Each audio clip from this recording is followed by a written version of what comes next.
কিউরিও ফাইটের ঘোষলি call recording সিরিজের মারাত্মক একটি হরর পডকাস্টে আপনাদের সকলকে স্বাগতম জানাচ্ছি আমি কৌস্তভ। আপনাদের সকলকে জানাই শুভ ষষ্ঠী এবং শুভ শারদিয়া। কোথায় কোথায় ঠাকুর দেখা হলো? বেরিয়েছেন ঠাকুর দেখতে?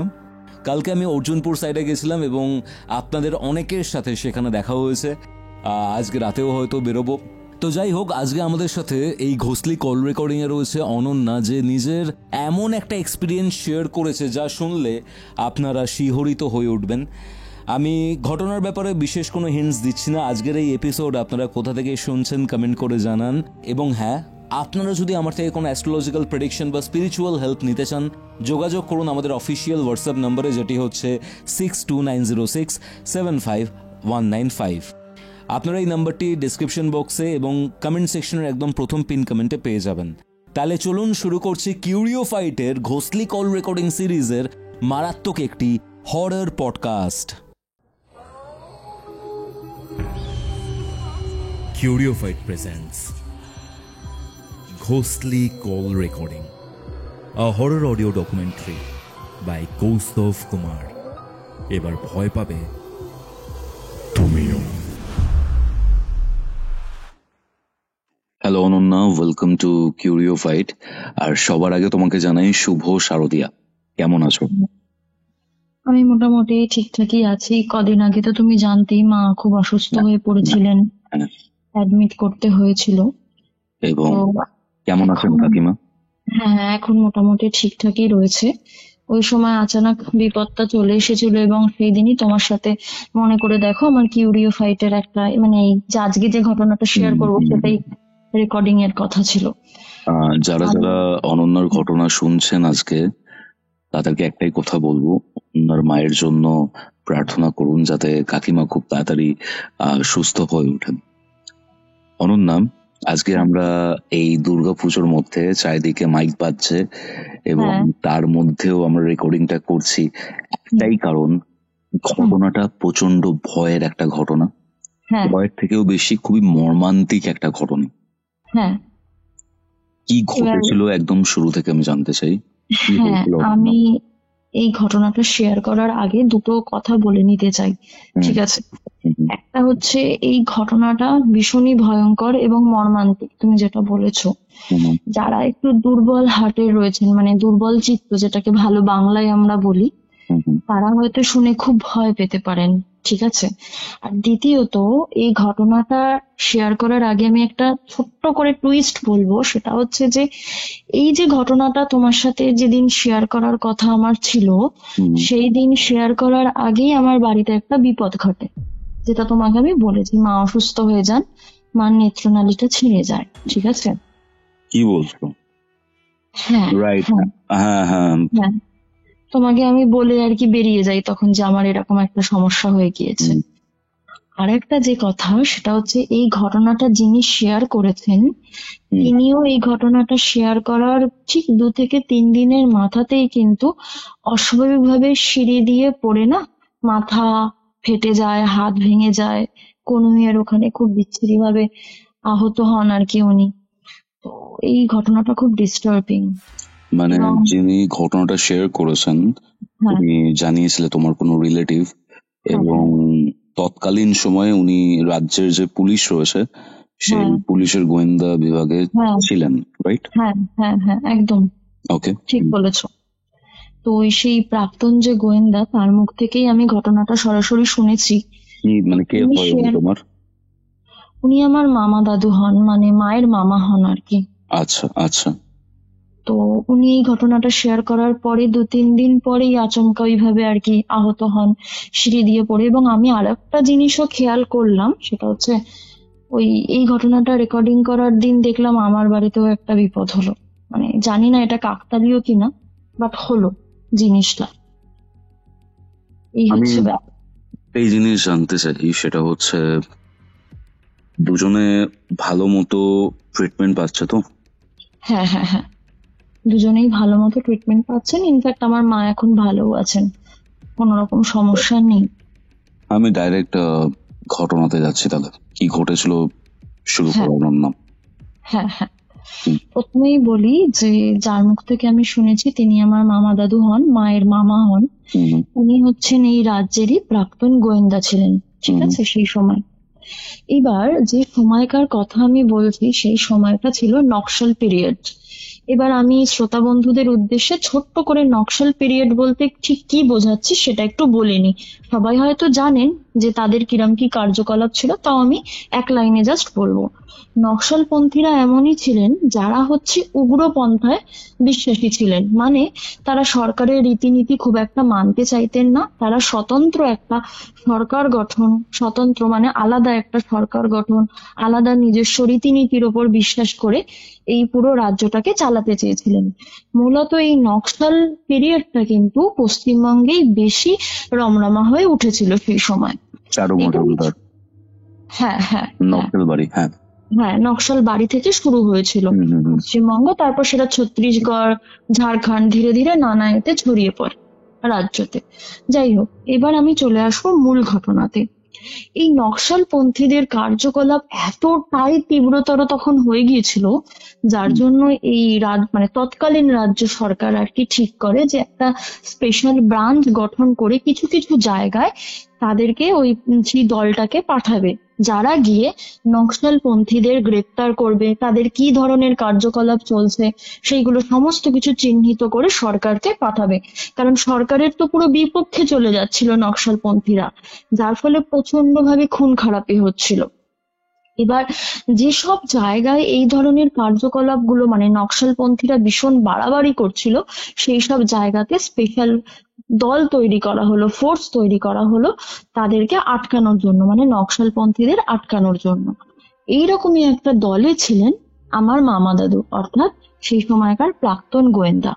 তো আমি তো যেহেতু এটা সত্য ঘটনা, তাই আমি ওনার নাম তো নিতে পারবো না, তাই আমি ওনাকে প্রাক্তন গোয়েন্দা বলেই সম্বোধন করছি এই ঘটনাকে।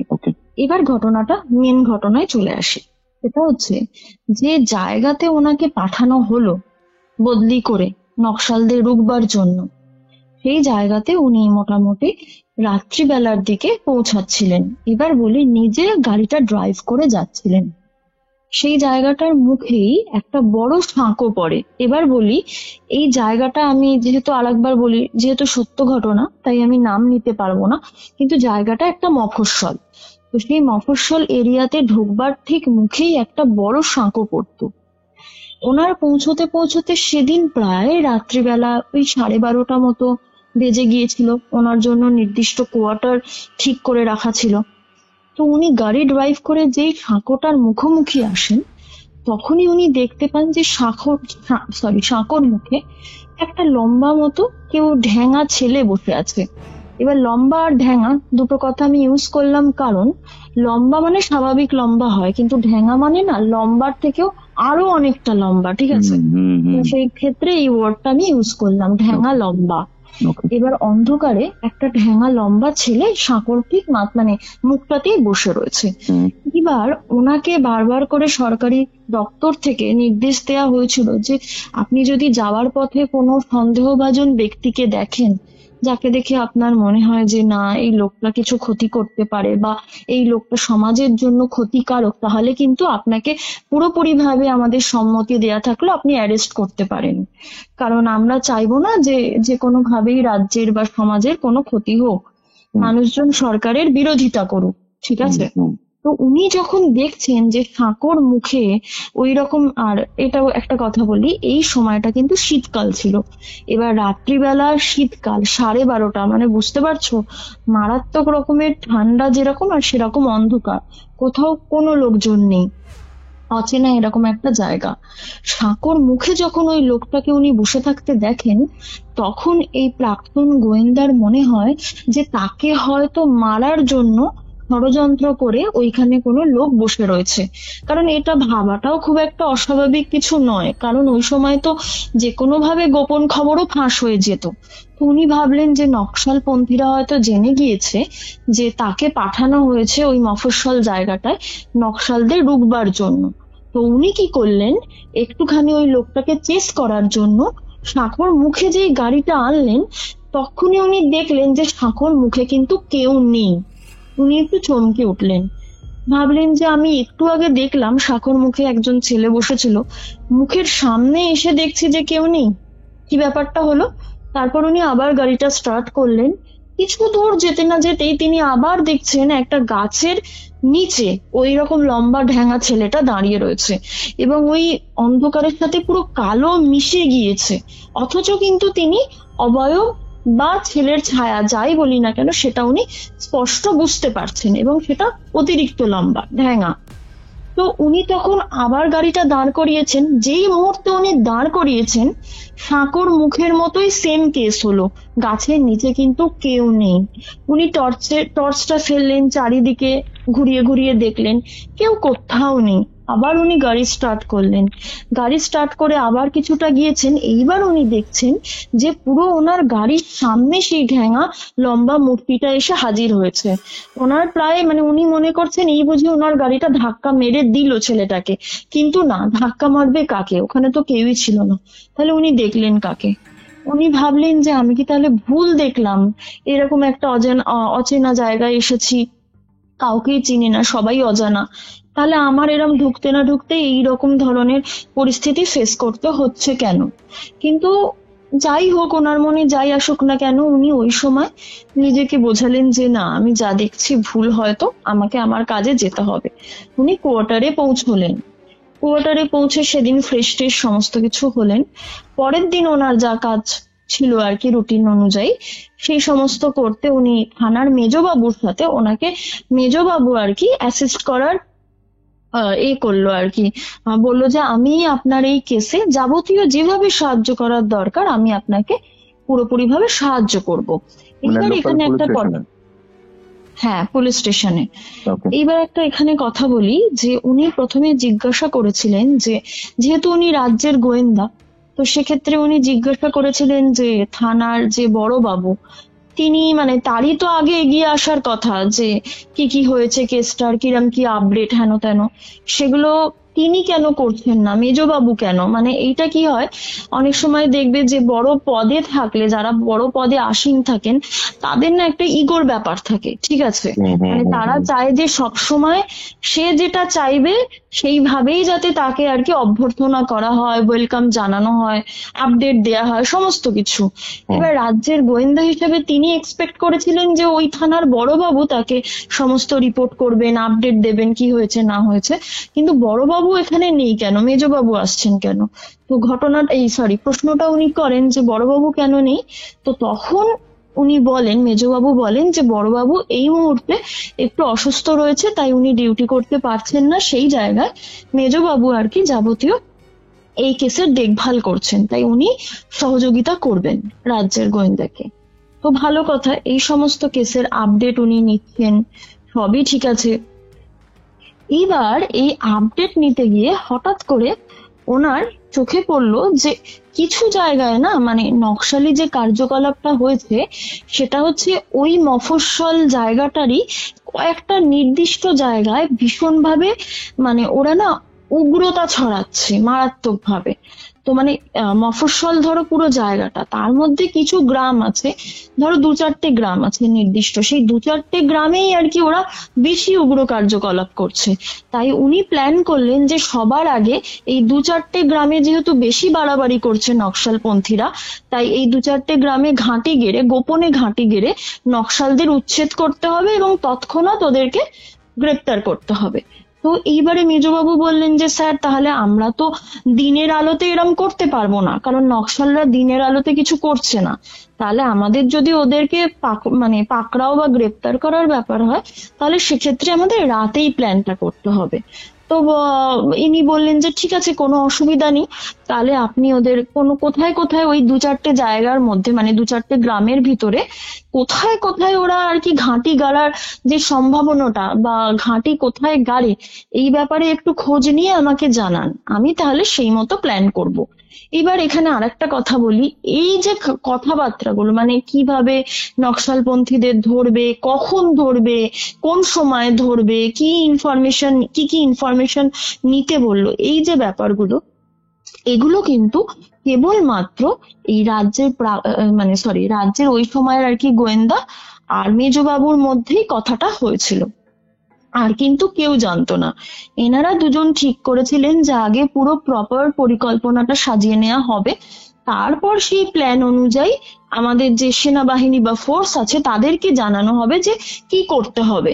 কারণ এনাদের ভয় ছিল যে ভেতর থেকে আর কি তথ্য ফাঁস হয়ে যেতে পারে, তাহলে তখন তো নকশাল পন্থীরা পুরোপুরি আর কি অ্যালার্ট হয়ে যাবে, তারা তখন আর এই সমস্ত কার্যকলাপটা করবে না এবং অ্যারেস্টও হবে না, সেই চান্সই থাকবে না।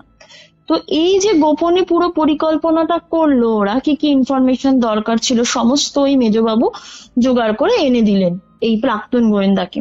তো যাই হোক, সমস্ত কিছু উনি দেখে শুনে এটাই প্ল্যান করলেন যে আজকে রাত্রিবেলা তো হবে না, মানে ঠিক দুদিন বাদে রাত্রিবেলাতে। আর ও হ্যাঁ, আরেকটা ব্যাপার, ওই যে মেজবাবু কিন্তু খবরও দিলেন যে খবরি মারফত উনি খবর পেয়েছেন দুদিন বাদেই উগ্রপন্থীরা নকশালরা ওই ইয়েতে আসবেন, ওই নির্দিষ্ট 2-4টে গ্রামের মধ্যে একটা গ্রামে আসবে, তাদের কিছু কার্যকলাপ চলবে, একটা মিটিং মতো হবে, গ্রামের কিছু লোককে ওরা হয়তো যা বোঝাবার বোঝাবে, মানে মোট কথা আসবে।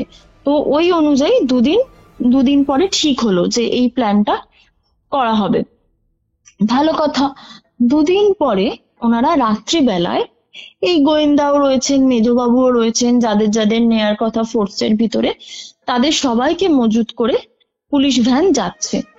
পুলিশ ভ্যান যেতে যেতে ঠিক আবার সেই সাঁকর মুখটাতে এসছে।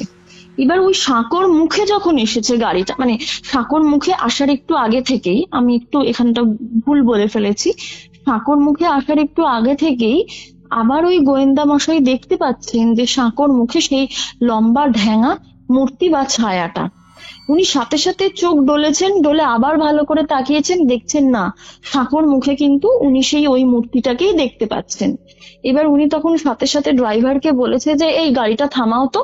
এবার ড্রাইভার তখন বলছেন যে স্যার কেন থামাবো, আমরা যদি গাড়ি এখানে থামাই তাহলে তো আমাদের মিশনে যেতে বা কমপ্লিট করতে দেরি হয়ে যাবে, গাড়ি থামানোর তো স্যার কি মানে মানে এইসব করছে, ও তো আর মুখের উপর পুরো বলতে পারে না গাড়ি থামাবো না।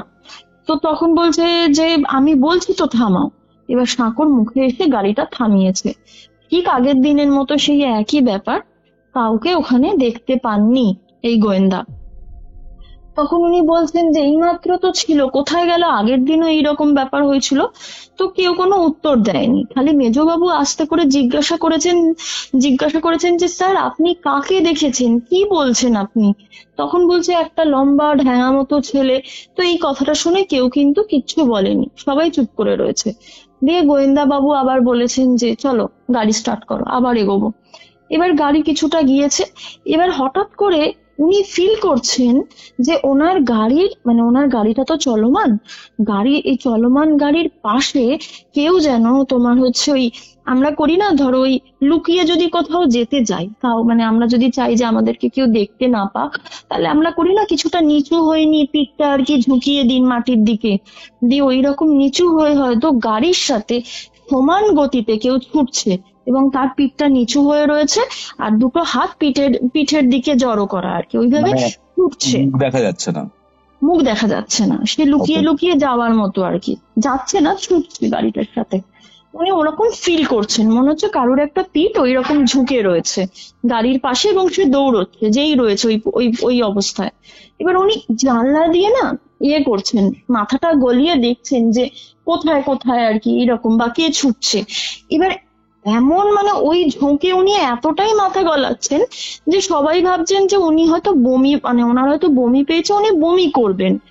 সাথে সাথে সবাই মানে বলছে যে স্যার স্যার কি হলো, তো আপনার কি কোনো শরীর খারাপ লাগছে, অসুস্থতা ফিল করছেন?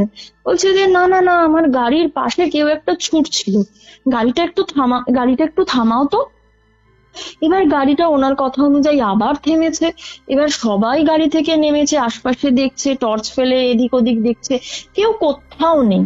তখন মেজবাবু বোঝাচ্ছেন যে আপনি যেটা বলছেন সেটা কি করে সম্ভব স্যার, কেউ কিভাবে ওই রকম ভাবে মাথাটা ঝুঁকিয়ে পিঠটা ঝুঁকিয়ে হাত দুটো জড়ো করে কেউ কিভাবে ছুটতে পারে, গাড়ির সাথে কি কোনো মানুষের স্পিড পাল্লা দিতে পারবে, কখনোই সম্ভব না।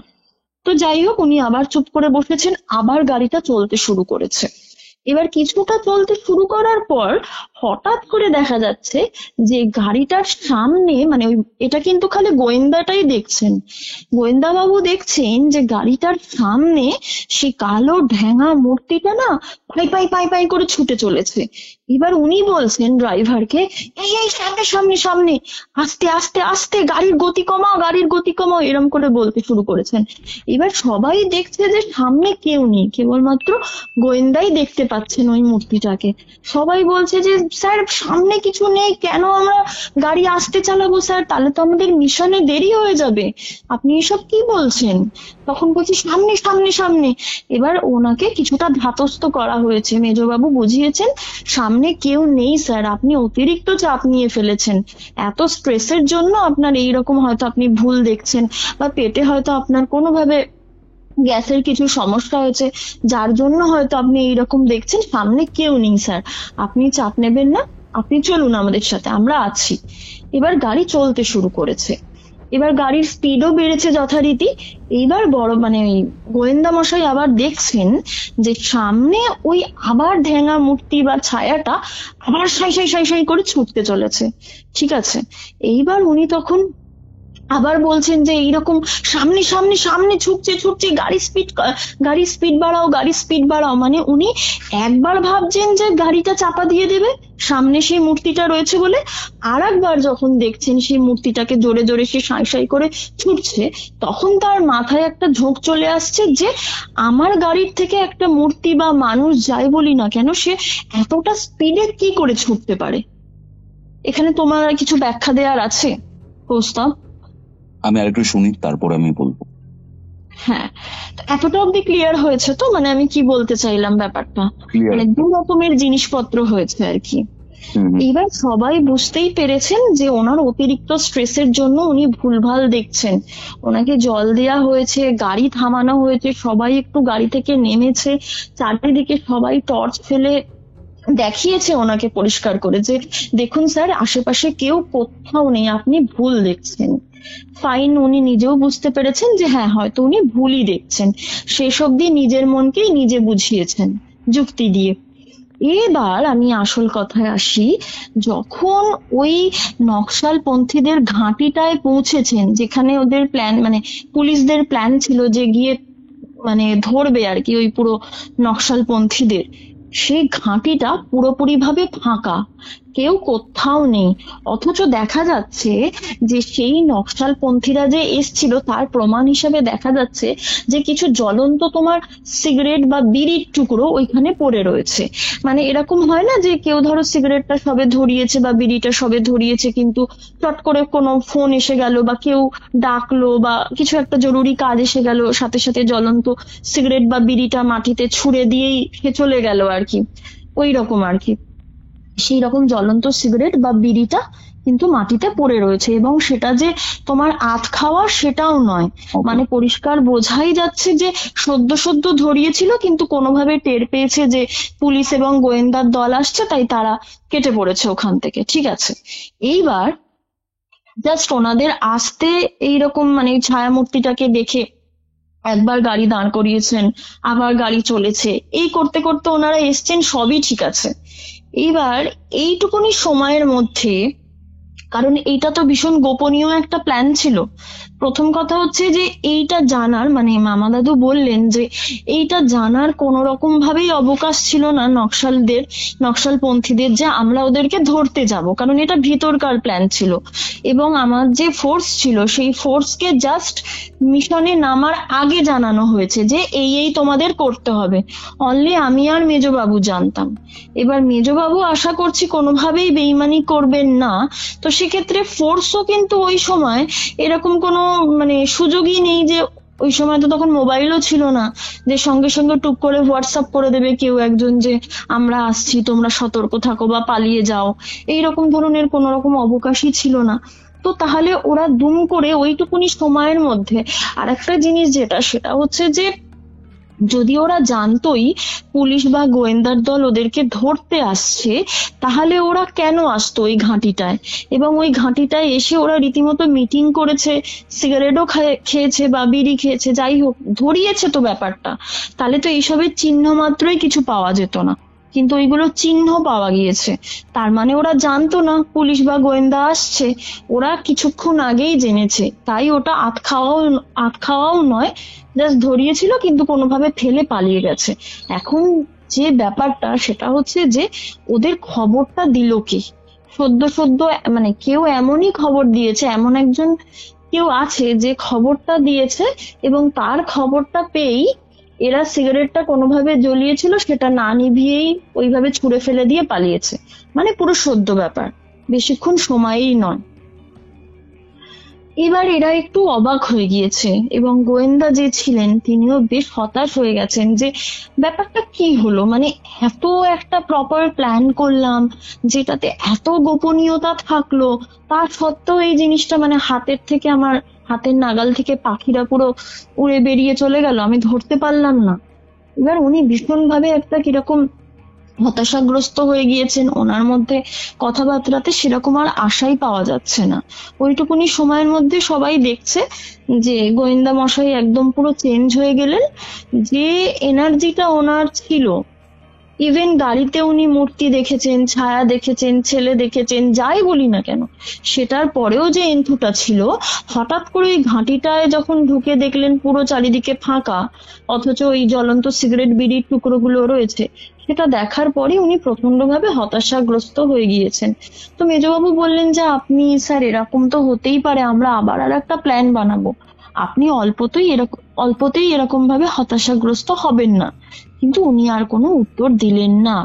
ওনার যেন মনে হলো যে ভিতর ভিতর কেমন একটা শরীর খারাপ হতে শুরু করেছে, গাটা প্রচন্ড ভাবে গোলাচ্ছে এবং যেন মনে হচ্ছে যে মানে হয় না সেই আমাদের পেট থেকে মানে যখন প্রচন্ড শরীর খারাপ হয়ে যায়, অ্যাসিডিটি হয়ে যায়, বমি মানে একটা হয় না যে বমি বমি ভাব, কিন্তু বমি হয় না, খুব কষ্টদায়ক ওই পরিস্থিতিটা। তো ওই রকম ওনার একটা অবস্থা হতে শুরু করেছে, যে মানে বমি পাচ্ছে, একটা হতাশা, রাগ, সবকিছু মিলিয়ে খুব বিশ্রী রকমের ব্যাপার। যাই হোক, সেদিনকে ওনারা থানাতে ফিরে আসেন। থানাতে ফিরে এসে আবার ঠিক করা হয় যে কাজকর্ম করা হবে, প্ল্যান করা হবে যে আবার নেক্সট কবে ওদেরকে ধরতে পারা যাবে। এইবার ওই সময় মেজবাবু একটা কথা বলেন। কি কথা বলেন? যে স্যার, নকশালপন্থীরা যারা রয়েছে তাদের মধ্যে কিন্তু একজন মেয়ে রয়েছে, তো এরকম কি আমরা করতে পারি না, সেই মেয়েটির বাড়িতে যদি যাই, এবং সেই মেয়েটির মা হচ্ছে বিধবা, তো বা উইডো, কেউ অন্যভাবে নেবেন না, আমি জাস্ট এটা ঘটনার সূত্রে এই দুটো ওয়ার্ড আর কি ইউজ করছি। তো যাই হোক, তো ওই মেয়েটির মা যেহেতু উইডো, তো সেক্ষেত্রে আমরা যদি মেয়েটির মাকে ভীষণভাবে চাপ দিই, তাহলে কিন্তু মেয়েটার মা বললেও বলতে পারে যে ঘাঁটিটা কোথায় ওদের বর্তমানে রয়েছে নকশালপন্থীদের।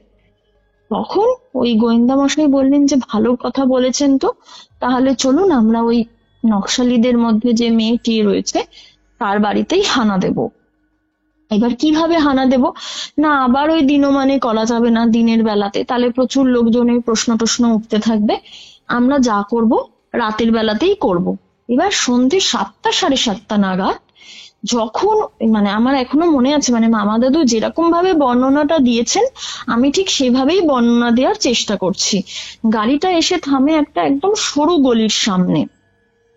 সেই সরু গলি দিয়ে না পাশাপাশি দুজন লোক যাওয়ার মতো ব্যাপার নেই, একজন একজন করে যেতে হবে, একদম সরু গলি, এবং গলিটার একদম শেষ প্রান্তে ওই মেয়েটির বাড়ি। এবার ওনারা বলছেন আমরা গাড়ি থেকে নেমেছি, গোয়েন্দা মশাইও গাড়ি থেকে নেমেছেন, গোয়েন্দা মশাই আগে যাচ্ছেন টর্চ জেলে। হঠাৎ করে গলিটায় ঢোকার মুখে যেন মনে হলো পাঁচিলের উপর সেই আবার ঢেঙা মূর্তিটা হনুমান টাইপ, মানে হনুমানের মতোই বসে, আমি বলবো, কারণ উনি বলছেন যে আমার মনে হচ্ছে ওই মূর্তিটার না আজকে একটা মুখাবয়ব দেখা যাচ্ছে, মানে মুখের একটা অবয়ব দেখা যাচ্ছে। কিরকম? সেটা হচ্ছে ওই রকম তোমার ধরো পুরো সাদা দাঁত, করে যদি কেউ ধরো বানররা যেরকম ভাবে দাঁত মুখ খিচোয়, ঠিক আছে, ওই রকম ভাবে কেউ যেন একটা খিচিয়ে বসে রয়েছে, পাটা উবু করে, যেমন ইন্ডিয়ান টয়লেটে বসে লোকে সেরকম ভাবে। এবার উনি ওইটা দেখে প্রচন্ড ভয় পেয়ে গেছিলেন। এতদিন দেখেছেন উনি খালি মূর্তি, সে দৌড়চ্ছে কখনো কখনো সাঁকোর মুখে, কখনো হচ্ছে মাথাটা ঝুঁকিয়ে বা পিঠটা ঝুঁকিয়ে দৌড়চ্ছে। আজ দেখছে পুরো পাঁচিলের ওই মুখটাতে বসে দাঁত মুখ খেচানোর মতো করে করে খিচিয়ে বসে রয়েছে, এবং অন্ধকারে সাদা দাঁতের পাটিটা পুরো লক্ষ্য করা যাচ্ছে এবং উবু হয়ে বসে। উনি প্রচন্ড ভয় পেয়ে গেছেন, প্রচন্ড ভয় পেয়ে গিয়ে দুপা পিছিয়ে এসেছেন। এবার উনি যেহেতু আচমকাই দুপা পিছিয়ে এসেছেন, তাই ওনার পেছনে যে মেজবাবু ছিল বা তার পেছনে যে দুজন লোক ছিল, পরস্পর একে অপরের সাথে ধাক্কা খেয়েছে আর কি, হঠাৎ করেই যেহেতু ঘটনাটা ঘটেছে। তো সবাই বলছে স্যার কি হলো কি হলো। তখন উনি ওই ইয়েটা দেখাচ্ছেন, টর্চের আলোটা পাঁচিলের ওইখানটা আর কি ফেলে দেখাচ্ছেন, এবং ততলিয়ে ততলিয়ে ভয়ে জীব আড়ষ্ট হয়ে গিয়েছে, বলছে ওখানে কেউ আছে, সেই মূর্তিটা, ঢ্যাঙা মূর্তিটা, এরকম করে ততলে ততলে উনি বলেছেন প্রচন্ড ভয়ে। তো ওরা আবার ওই টর্চের ওনাকে সবাই মিলে টর্চ ফেলেছে, আবার চারিদিক দেখিয়েছে, কেউ কোথাও নেই।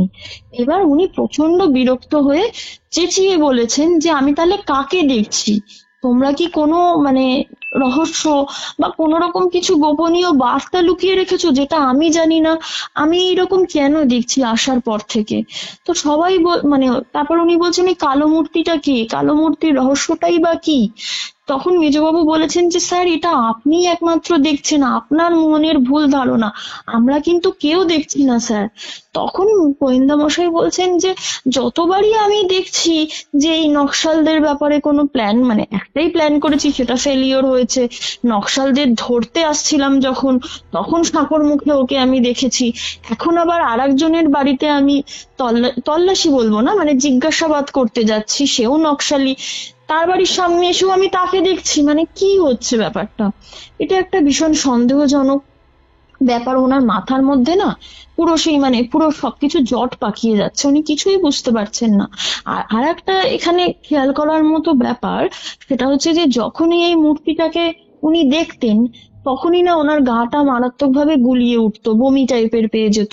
অথচ কিন্তু এরম কোনো খাবার খেয়ে বেরোতেন না যেটা খেয়ে বদহজম হতে পারে বা শারীরিক অসুস্থতা হঠাৎ করে হতে পারে বা বমি পেয়ে যেতে পারে। যখনই এই মূর্তিটাকে দেখছেন তখনই ওনার এই জিনিসটা হচ্ছে। তবে একদিনই খালি কেবলমাত্র ব্যতিক্রম হয়েছিল, যেদিন উনি আসছিলেন সেদিন ওনার কিন্তু এই এই অসুবিধাটা হয়নি। বাট আগের দিনও এই জিনিসটা হয়েছে, আজকেও সেই জিনিসটা হলো। ওনার ভিতর থেকে বমি পাচ্ছে, কিন্তু বমি কিছুতেই হচ্ছে না। যাই হোক, এবার এনারা ওনাকে বুঝিয়েছেন, গোয়েন্দাকে খুব ভালো করে, যে স্যার আপনার ভুল হচ্ছে, চলুন আমরা যাই, গিয়ে জিজ্ঞাসাবাদ করি। এইবার এখানে হচ্ছে অন্য আর একটা জিনিস। কিরকম জিনিস? মেয়েটির বাড়িতে যাওয়া হয়েছে, মেয়েটির মা দরজা খুলেছেন, প্রচন্ড ছোট্ট শীর্ণ একদম শীর্ণ জীর্ণ, কথাটা বলা ভালো, কারণ চারিদিকে পলিশ তারা ভেঙে টেঙে পড়েছে, ছোট্ট বাড়ি। সেখানে ওই মেয়েটির মা খুলেছে দরজা দিয়ে, পুলিশ দেখে একটু ভয়ই পেয়ে গিয়েছে। তারপরেই হঠাৎ করে প্রচন্ড সাহসী হয়ে বলছেন যে কেন এসেছেন আমার বাড়িতে?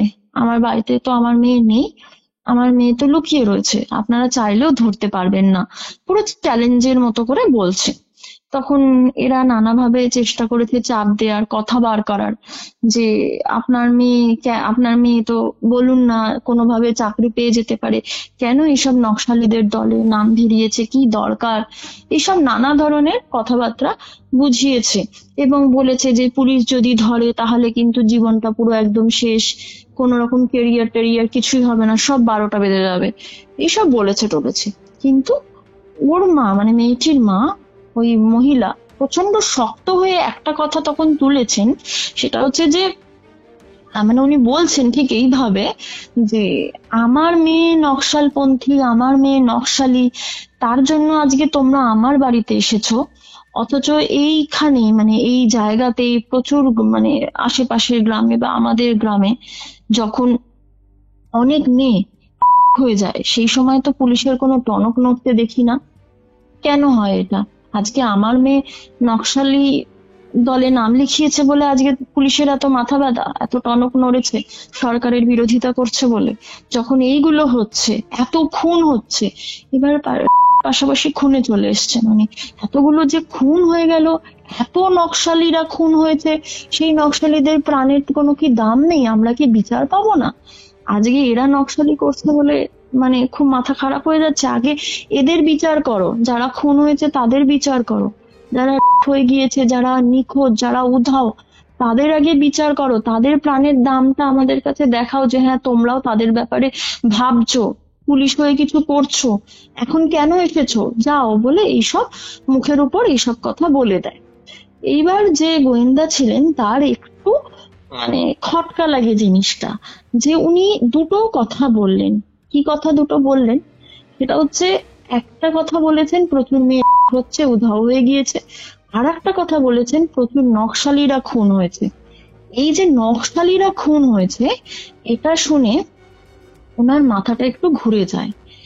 উনি এই খবরটা জানতেন যে হ্যাঁ এদিক সেদিকে এই সময় যে ধরনের অস্থিরতা চলছে তাতে অনেক মেয়ে নিখোঁজ হয়ে যাচ্ছে, অনেক মেয়েরই এইরকম মানে কি বলবো ওটাকে মানে হয়েছে অনেক মেয়ে। কিন্তু নকশালীরা যে বেশ কিছু জন নকশালীও যে খুন হয়েছে এই খবরটা কিন্তু তার কাছে ছিল না।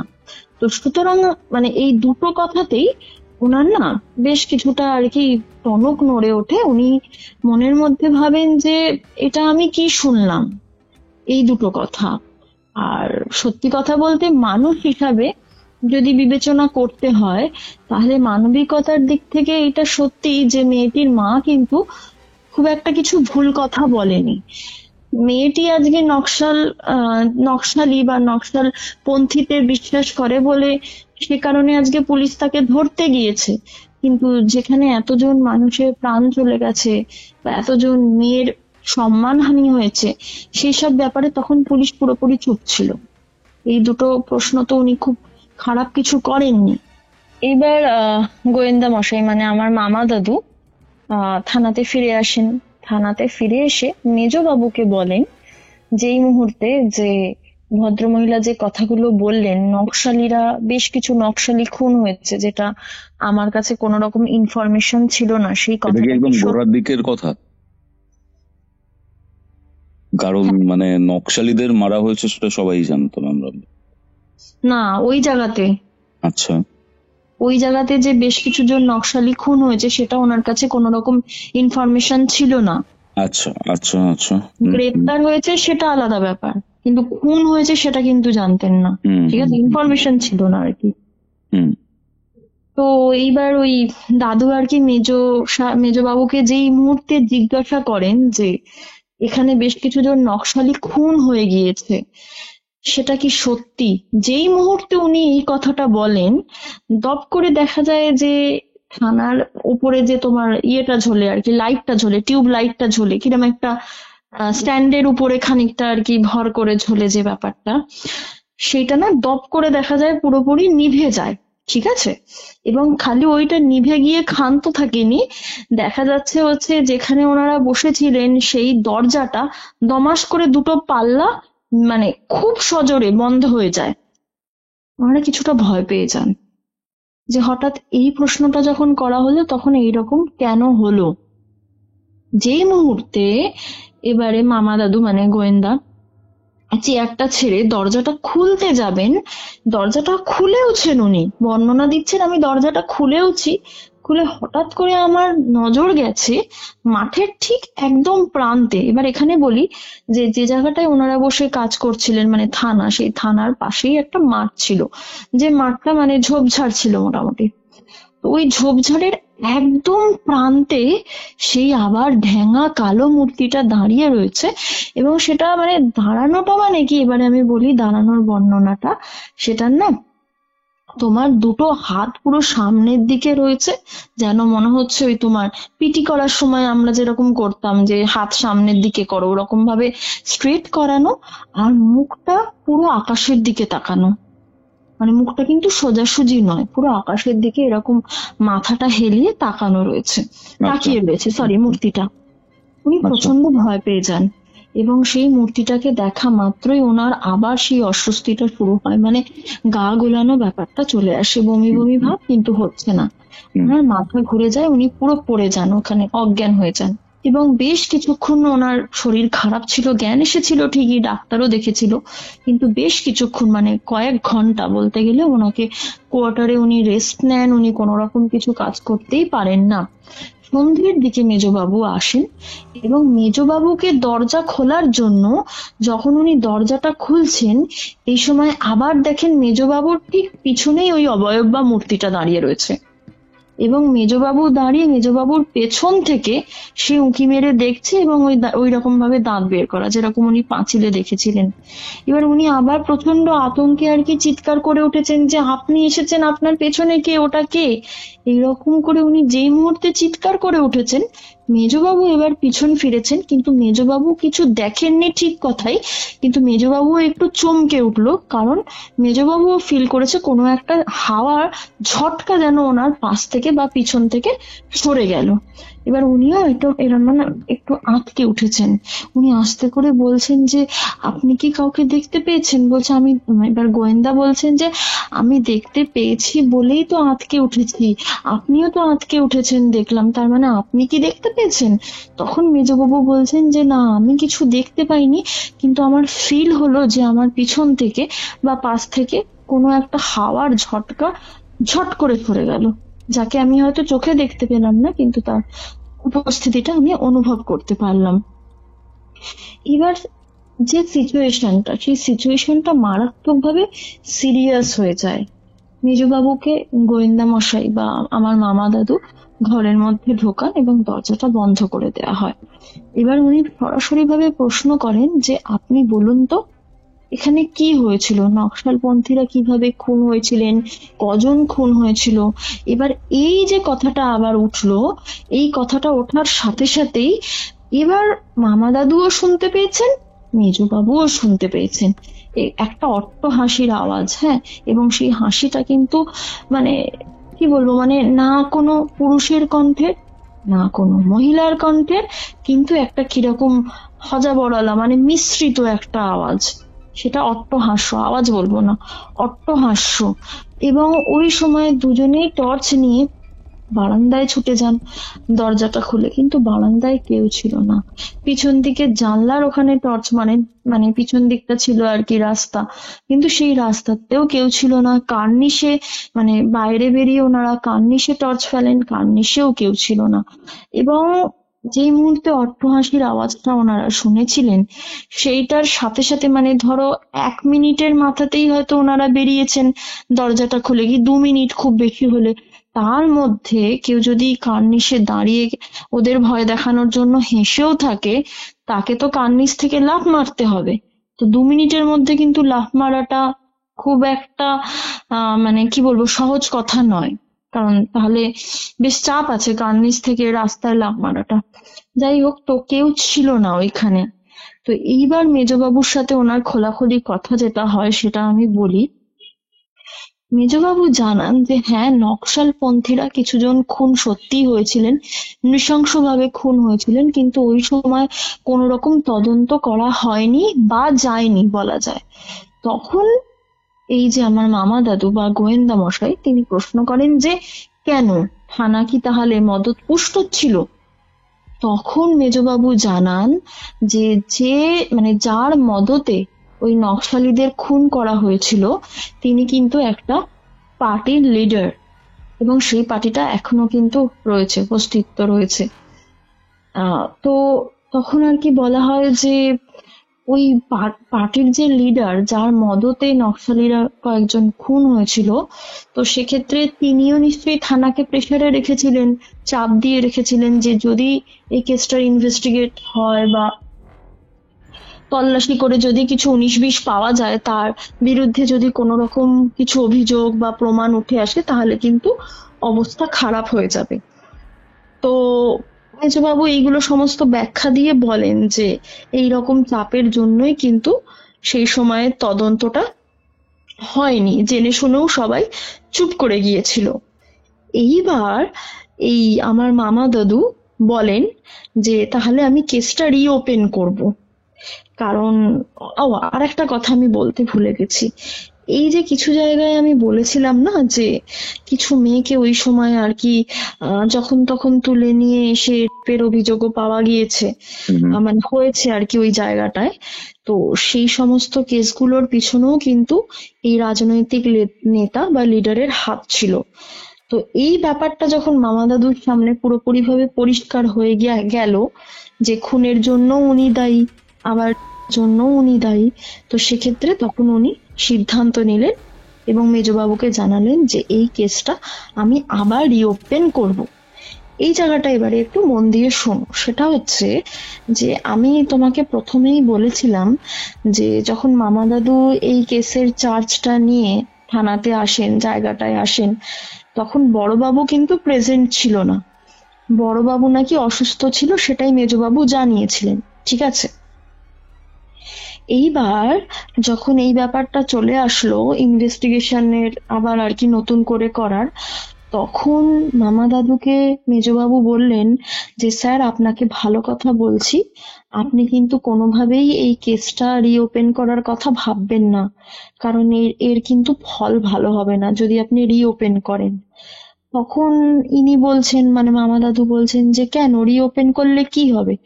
বলছে স্যার আপনাকে একটা কথা আমি বলি, আপনার মতোই আমাদের বড়বাবুও যখন আর কি এই কেসটা নিয়ে একটু ঝুঁকেছিলেন ওই লিডারের ব্যাপারে, যেহেতু অভিযোগ রয়েছে এবং সবাই জানে, মানে আপনার মানে সরাসরি ভাবে মুখে না স্বীকার করলেও সবাই কিন্তু প্রত্যক্ষভাবে জানে যে ওই লিডারটা প্রচুর কিছু এরকম খারাপ কাজ করেছে।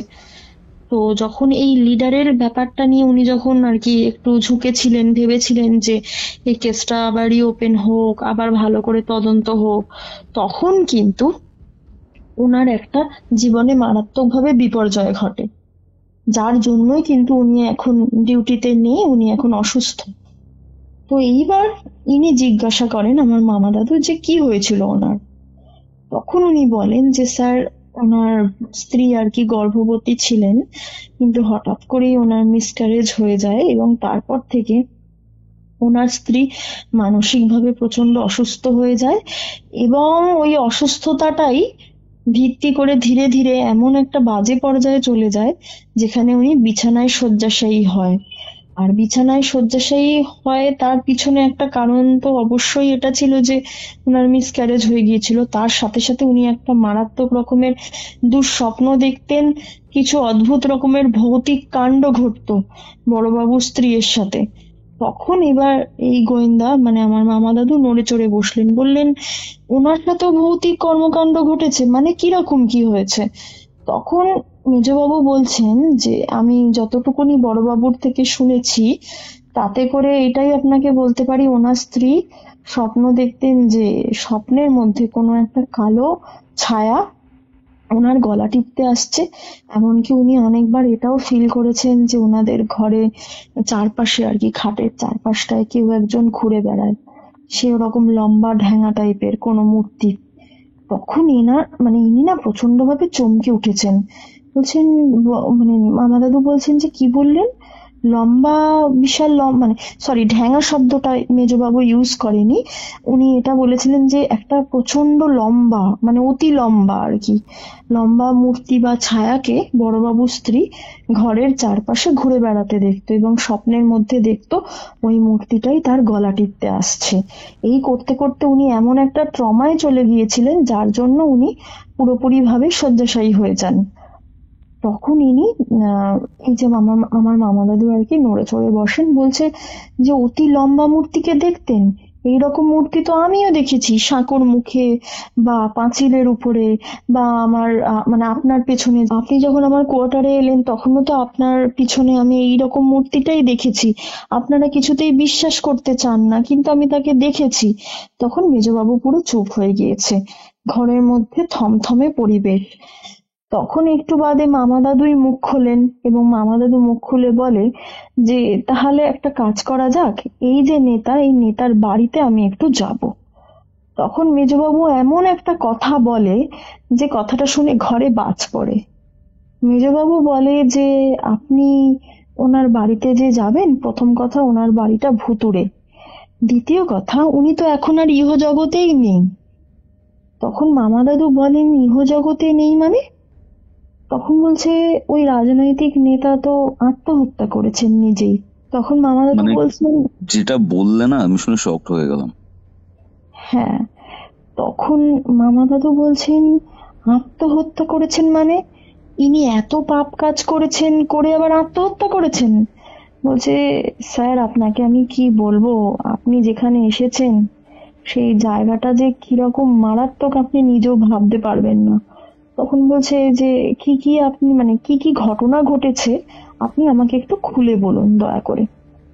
তখন বলছে যে, স্যার বড়বাবুর স্ত্রীর কথা তো আপনাকে বললামই, এবং ওনার দুঃস্বপ্নের কথা, ঘরের পরিবেশের কথা আপনাকে বললাম। এবার আমি এই রাজনৈতিক নেতার কথাটা বলি। এই রাজনৈতিক নেতা কিন্তু হাতের দুটো শিরাই কেটে আত্মহত্যা করেছে। একটা এমন ভাবে কেটেছিল যেটা খুব একটা ক্ষত সৃষ্টি হয়নি, হয়তো সেই রকম কাটাটায় তিনি মরতেন না, কিন্তু আর একটা হাতে যেভাবে কাটা ছিল সেখান থেকেই রক্তক্ষরণ হয়ে তিনি মারা গিয়েছেন, মানে আত্মহত্যা করেছেন। এটা শুনে আমরা তো চেয়ার ছেড়ে উঠে দাঁড়িয়ে পড়েন। এটা একটা মানুষ দুটো হাত কেটে, দুটো হাতের শিরা কেটে আত্মহত্যা করেছে, এটা কেমন একটা ব্যাপার? তখন বলছে, হ্যাঁ স্যার সত্যি কথা বলছি, কোনো রকম মিথ্যেতে নেই, আমি মিথ্যে বলেই বা কি করব। তো বলছে, পোস্টমর্টম রিপোর্ট? বলছে সব হয়েছে স্যার, কিন্তু পার্টির সেখানে চাপও ছিল, তাড়াতাড়ি করে আমাদের সৎকার সারতে হয়েছে, তো সেক্ষেত্রে এইভাবে কিন্তু উনি আত্মহত্যা করেছেন। এইবার ওই সময় ওই পাশে আরেকজন কনস্টেবল ছিল, সে তখন বলছে, মানে হেড কনস্টেবল ছিল যে, সে তখন বলছে, স্যার এইটুকুনি বলে থামলেন কেন, পুরো হিস্ট্রিটা বলুন ওনার ফ্যামিলির। তো তখন মামা দাদু বলছে, হ্যাঁ বলুন বলুন, তাহলে তো আমার এই তদন্ততে সুবিধা হবে, আমার তো এগুলো জানা দরকার। তখন বলছে যে, স্যার ওনার ফ্যামিলিটা, মানে উনি আত্মহত্যা করার পর থেকে ওনার যে দুই ভাই ছিল তারাও কিন্তু মারা যায়, তবে তারা আত্মহত্যা করেনি, অন্য অন্য ভাবে মারা যায়। তখন মামা দাদু বলছেন যে, তারাও মারা যায় মানে লিডারটা মারা গেল, তারপর তার দুই ভাইও মারা যায়? বলছে, হ্যাঁ স্যার। বলছে, কিভাবে মারা যায়?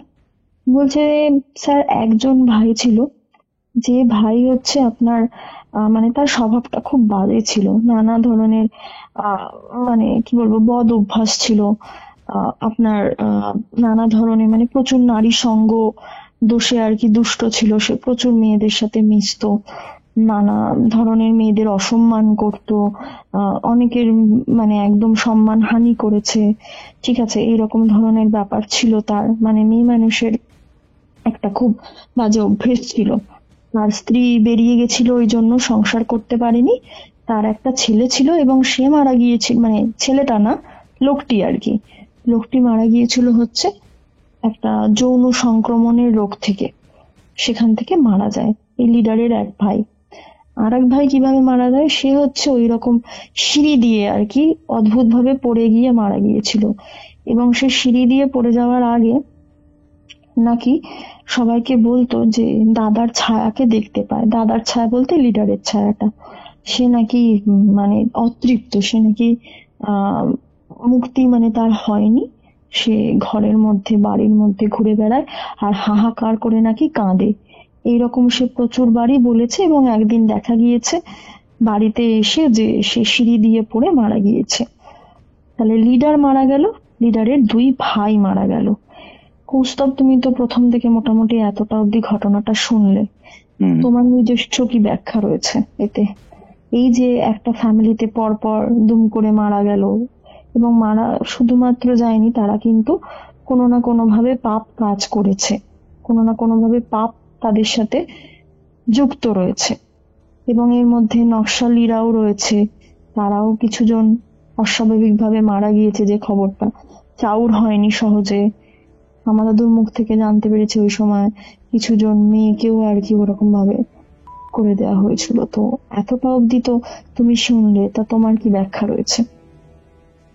আমার যেটা মনে হয় না, এই যে ঘটনাটা রয়েছে, যতটা সিম্পল শুনতে লাগছে হ্যাঁ, অতটাও সিম্পল নয়। হয়তো মনে হতে পারে যে কেউ আত্মহত্যা করেছে, কিছু খারাপ কাজ হয়েছে, যে আত্মহত্যা করেছে তার হ্যাঁ, স্পিরিট হয়তো এরকম কিছু করছে, এটা হয়তো অনেকেরই মনে হতে পারে। হুম হুম বাট আই ডোন্ট নো, আমার মনে হলো যে হয়তো, কারণ এরকমটা ইন জেনারেলি রিয়েল লাইফে এরকম কোন স্পিরিট এরকম কিছু করছে বা করাচ্ছে বারবার দেখা যাচ্ছে, এরকম দৌড়াদৌড়ি করছে, এরকম পোল্টারগাইস্ট অ্যাক্টিভিটি রেয়ার, ঠিক আছে। হ্যাঁ হ্যাঁ আমার মনে হয় যে আরো কিছু একটা রয়েছে যেটা মিসিং হচ্ছে, বা মামা দাদু তোমাকে বলেননি বা কিছু। হুম। হ্যাঁ বলেছেন। আমি আস্তে আস্তে আসছি, তবে তুমি যেটা ধরেছো একদম ঠিকই ধরেছো। শুনতে যতটা ইজি মনে হচ্ছে ততটা কিন্তু ইজি নয় এই ব্যাপারটা। আচ্ছা আচ্ছা এই আচ্ছা, ব্যাপারের মধ্যে অনেক জটিলতা আছে, ধীরে ধীরে আমি বলছি।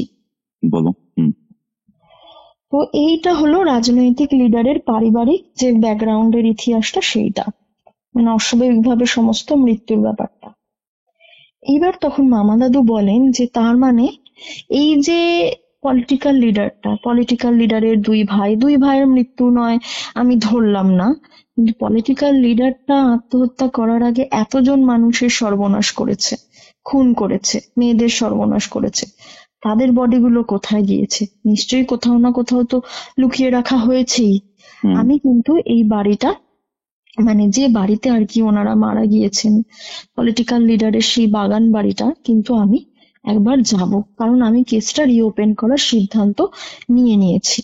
মেজবাবু তখন বলছেন যে স্যার আপনাকে তো আমি বললাম যে এই কেসে বেশি মাথা দেবেন না, এটা ভালো না খুব একটা আমাদের জন্য। বলছে যে আপনি যদি ভয় পান তাহলে আপনি পিছপা, মানে আপনি সরে যেতে পারেন, কোনো অসুবিধা নেই, কিন্তু আমি যখন স্থির করেছি আমি যাবই। এবারে হেড কনস্টেবলটা বলছে যে স্যার ওই বাড়িটা তো হন্টেড বাড়ি। বলছে Haunted? হ্যাঁ ভিতরে বাড়ি। তো বলছে যে কেন, এইভাবে মারা গিয়েছে বলে? না ওই ভাইটা, পলিটিক্যাল লিডারের ভাইটা বলে গিয়েছিল বলে সে তার দাদাকে দেখতে পায়, সেই জন্য হন্টেড। কি জন্য আপনি বলছেন? তখন বলছে স্যার এটা আমার কথা না, পাড়া প্রতিবেশীদেরই কথা। বলছে কি দেখা যায় একটু আমাকে বলুন। তখন বলছে যে স্যার এরকম একটা কালো মূর্তিকে দেখা যায়, সে বাড়ির আশেপাশে ঘোরে, এবং আর একজন মূর্তিকে দেখা যায়, সে ওরকম কালো টালো কিছু না, সে না আবছা টাইপের, মানে যেন মনে হয় ডিগবাজি খেয়ে খেয়ে চলছে, ঠিক আছে। মানে কখনো বাড়ির বারান্দাটায় যদি ধরুন পাশ দিয়ে কেউ যাচ্ছে দেখা যায় কেউ একজন ডিগবাজি খায় সমানে, কেউ একজন মাঝে মধ্যে কার্নিশ ধরে ঝোলে, তার ঝুলন্ত পাটা দেখা যায়, ঠিক হুম আছে। তারপরে এরকম অনেক সময় দেখা যায় শীষ শুনতে পাওয়া যায়, অদ্ভুত রকমের কেউ যেন একটা মনে খুব ফুর্তি, শীষ মানে মনের ফুর্তিতে সে শীষ দিচ্ছে, শীষের সুরে কোনো একটা হয়তো আহ কি বলবো, মানে কোন একটা নির্দিষ্ট সুরে হয়তো সে শীষটা দিচ্ছে, এইরকম ধরনের জিনিসপত্র দেখা যায়। এবার ওই মুহূর্তে হয়তো মামা দাদুর একটু, একটু কেন বলবো, ভালোই ভয় হয়েছিল। মামা দাদু বলেও ছিল, কারণ মামা দাদু নিজেও একটা মূর্তিকে ওরকম অদ্ভুত ভাবে বেশ কয়েকবার দেখেছে, তারপরে শরীর খারাপও হয়েছে। এবং এই হন্টেড বাড়ির কথা শুনে বা বড়বাবুর স্ত্রীর কথা শুনে তার যে মনে ভয় আসেনি এটা একেবারেই নয়, ভয় এসেছে। তবু সে সিদ্ধান্ত নেয় যে ওই বাড়িতে যাবে। এইবারে বলি ওই বাড়িতে যাওয়ার পরে কি অভিজ্ঞতাটা হয়েছে। সেই ওই বাড়িতে রাত্রিবেলাতেই যেতে হয়েছে, কারণ কোনো তো সেভাবে সার্চ ওয়ারেন্ট নেই যে ওরা হঠাৎ দুম করে ঢুকে যাবে। তো এটা যেহেতু আর একটা গোপনীয় তদন্ত, তাই রাত্রিবেলাতেই যেতে হয়েছে, কয়েকজনকে সঙ্গে নিয়েছে। বাড়িতে ঢোকার পরে উনি যেভাবে আমাকে বর্ণনা দিয়েছে ওটাই আমি বলছি। বারান্দাটা দিয়ে যখন ওনারা মেন বাড়ির অংশটায় ঢুকছেন, বারান্দাটা পেরিয়ে হঠাৎ করে ওনারা, মানে ওই যে 4জন কি 3জন ছিল, আমার ঠিক সংখ্যাটা এখন মনে নেই কতজন ছিল, তারা প্রত্যেকেই ফিল করছে যে মানে ওই লিডারের বাড়ির মানে বারান্দার একটা প্রান্তে আর কি হ্যান্ড পাম্প আছে, সেই হ্যান্ড পাম্পের হ্যান্ডেলটা ধরে কেউ যেন ঘটাং ঘটাং করে, মানে প্রচন্ড রেগে গিয়ে একদম ধরছে আর ফেলছে, ধরছে আর ফেলছে। অনেক সময় কি হয় হ্যান্ড পাম্প দেখবে, অনেক সময় হাতলটা না তোমার লুজ হয়ে গেলে সেটা ধরলেই না ঘটাং করে পড়ে যায়, ঠিক আছে। এবার ওই রকম যেন হচ্ছে, মানে কেউ একটা হাতলটাকে ধরছে আর ঘটাং করে ফেলে দিচ্ছে, ধরছে আর ঘটাং করে ফেলে দিচ্ছে, এইরকম একটা হচ্ছে। 4জনেই সাথে সাথে ছুটে গিয়েছে, দেখছে কলপারের মানে হ্যান্ড পাম্পের ওইখানটা কেউ কোথাও নেই। এবার পেছন দিক থেকে হঠাৎ করে সেই শীষের আওয়াজ, যেটা হেড কনস্টেবল বলেছিল শোনা যায়, সত্যিকারের মামা দাদুরা শুনতে পাচ্ছে কেউ যেন একটা নির্দিষ্ট সুরে শীষ দিচ্ছে। ওদের প্রচন্ড ভয় ভয় লেগে গেছে। মানে ওদের এরকম মনে হচ্ছে এক একটা সময় যেন চারজন কি তিনজন যতজন গিয়েছিল দাঁড়িয়ে রয়েছে, প্রত্যেকের পিছনে এসে কানের সামনে দিয়ে সেই নির্দিষ্ট সুরের শীষটা কেউ বাজিয়ে চলে যাচ্ছে। যখনই যেদিকে যেদিকে হচ্ছে ওরা টর্চ ফেলছে, কেউ কোথাও নেই। তার সাথে সাথে আর একটা যে জিনিস হচ্ছে, সেটা যেন মনে হচ্ছে কেউ ঘসঘস করে ওই বারান্দাটার মধ্যে দিয়ে যাচ্ছে। এবার ঘসঘস শব্দটা আমি বলি কিরকম, ধরো তোমার প্লাস্টিকের যে বস্তাগুলো হয়, ঠিক আছে, সিমেন্ট যেখানে আর কি দেয়, আমাদের প্লাস্টিকের বস্তার ভিতরে যদি কিছু ধরো কাঠ ইট টিট পুড়ে যদি টেনে টেনে নিয়ে আসা হয়, তাহলে কিন্তু একটা ঘসঘসে আওয়াজ হবে প্লাস্টিকের বস্তাগুলোর। তো ওই রকম প্লাস্টিকের বস্তার মতো একটা কিরকম ঘসঘসে আওয়াজ হচ্ছে। এবার মামা দাদুরা এই সময় ওই সময় কিন্তু এইটা দেখতে পায়নি কেউ যে সিলিং এ কেউ ঝুলছে, বাট ওদের এটা মনে হচ্ছে কেউ খসখস করে চলছে। আর তার সাথে সাথে থেকেই ওই রকম তোমার হ্যান্ড পাম্পের হাতলটা কেউ যেন রাগে ধরছে আর ঘটাং করে মানে ছেড়ে দিচ্ছে, আর সেটা পড়ে যাচ্ছে। আর শীষটাও হচ্ছে, সেই শীষটা অদ্ভুত একটা সুরের শীষ কানের সামনে দিয়ে বেজে চলে যাচ্ছে। এইবারে এরা কি করেছে, এরা আশপাশটা তোমার করেছে, তল্লাশি করছে, দেখছে গাছের গোড়াতে, মানে বাগান বাড়ি তো বেশ কিছু গাছের গোড়াতে প্রচুর না জামার ছিট, হ্যাঁ মানে মেয়েদের চুড়িদারের টাইপের ছিট, ছেলেদের জামার ছিট, এইরকম ধরনের প্রচুর ছিট। কিন্তু কোথাও যে সেরকম কিছু লাশ রয়েছে বা কঙ্কাল পাওয়া গেছে সেরম ব্যাপারটা কিন্তু নয়। এবার প্রশ্ন উঠতে পারে যে হ্যাঁ ওনারা তো মাটি খুঁড়ে দেখেননি সেইভাবে, কিন্তু একটা আন্দাজ তো থাকে, সেই আন্দাজ মতো যেটুকুনি বোঝা গিয়েছে ওইখানে কিন্তু তেমন কিছু ছিল না। এবার ওনার যে পলিটিক্যাল লিডারের যে দুটো ভাই ছিল তারাও যেভাবে মারা গিয়েছে, সেই ঘরগুলোতে তো ঢোকা দেয়নি, কারণ বন্ধ ছিল। তা ওরা সেই সময় ওই বাড়ি থেকে চলে আসে। এইবারে বলি, বাড়ি থেকে বেরাবার সময় আর একটা জিনিস হয়। কিরম জিনিস হয়, সেই অট্টহাস্য একটা শোনা যায়। না পুরুষের কণ্ঠে ঠিকভাবে মানে বোঝা যাচ্ছে, না কোনো নারীর কণ্ঠে ঠিকভাবে বোঝা যাচ্ছে, একটা কিরকম মিশ্রিত আওয়াজে একটা অট্টহাস্য। আর সেই যে লম্বা একটা ঢেঙা মূর্তি উনি দেখেছিলেন মামা দাদু, সেই মূর্তিটা যেন মনে হয় যেই মাত্র বেরোচ্ছে পাঁচিলের পাশ থেকে ছট করে সরে গেল একবারে। মামা দাদু আবার প্রচন্ড পরিমাণে ভয় পেয়ে যায়, আর সেই একটা অস্বস্তি শুরু হয়, বমি বমি ভাবের মতো অস্বস্তিটা শুরু হয়। যাই হোক, সেই দিন আর কিছু করার ছিল না, উনি কোয়ার্টারে ফিরে আসেন আর এনারাও যে যার বাড়ি ফিরে যান। পরের দিন ঠিক হয় যে এই যে পলিটিক্যাল লিডার, এই পলিটিক্যাল লিডারের ওয়াইফের সাথে একবার কথা বলতে হবে। কারণ মামা দাদুর মনে প্রশ্ন জাগে এটাই যে এই পলিটিক্যাল লিডারটা এত পাপ কাজ করলো, এত মানে মেয়েকে নিয়ে আসতো, তাদের সম্মানহানি করতো, কিন্তু তার স্ত্রী কিছু বলতো না। এটা একটা অদ্ভুত ধরনের ব্যাপার লেগেছিল। তো মামা দাদু ওই জন্য ঠিক করে যে ওনার স্ত্রীর সাথে একবার কথা বলবেন। যদিও ওনার স্ত্রী কিন্তু ওই বাগান বাড়িতে থাকেন না, ঠিক আছে, মেয়ে নিয়ে অন্য একটা বাড়িতে থাকতেন। এইবার শুরু হলো অন্য একটা অদ্ভুত জিনিস। কি হলো, যখনই ওনারা ডিসিশন নিলেন, বিশেষ করে মামা দাদু যে পলিটিক্যাল লিডারের স্ত্রীর সাথে কথা বলবেন, সেই দিনই হঠাৎ করে একটা খবর এলো যে ওইখানকারই একটা গেস্ট হাউসের ঘর থেকে দুজনের মৃতদেহ কাট অবস্থায় পাওয়া গিয়েছে, একজন পুরুষ একজন নারী। এবার এই সব ঘটনার ভিতরে আবার নতুন করে এই একটা ঘটনা চলে এলো। সব মামা দাদু পুরো টিম নিয়ে গেলেন ওই গেস্ট রুমে।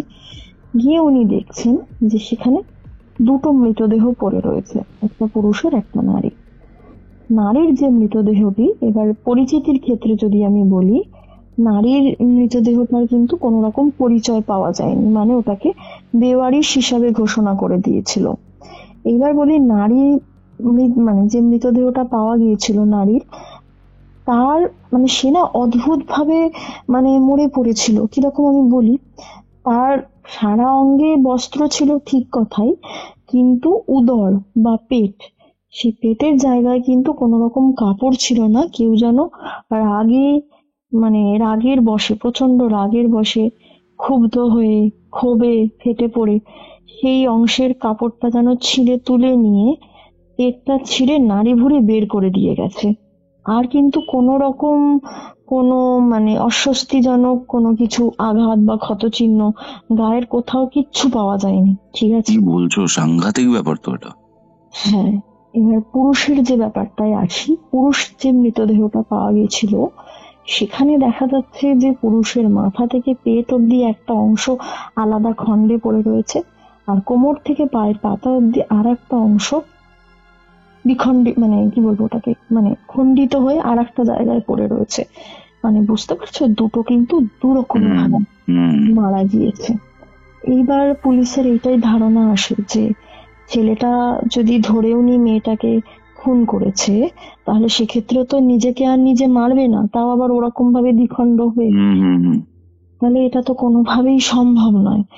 বাগড়ে থেকে যদি কোনো খুনি এসে খুন করে, তাহলে সেক্ষেত্রে তো দুজনের উপরই সমানভাবে আক্রোশ থাকার কথা।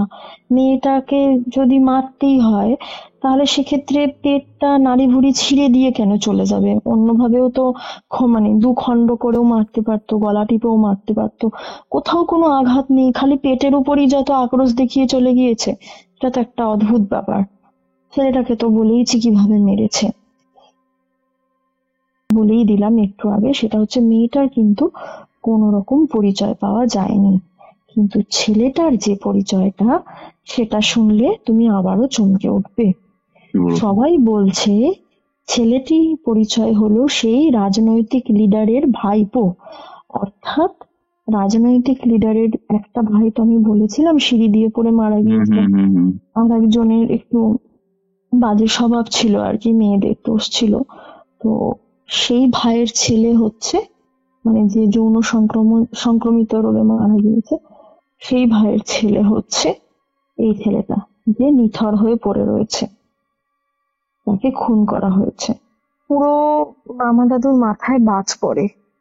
একটা পরিবার, তার মানে বুঝতে পারছো, মানে পুরুষেরা পুরো শেষ হয়ে যাচ্ছে।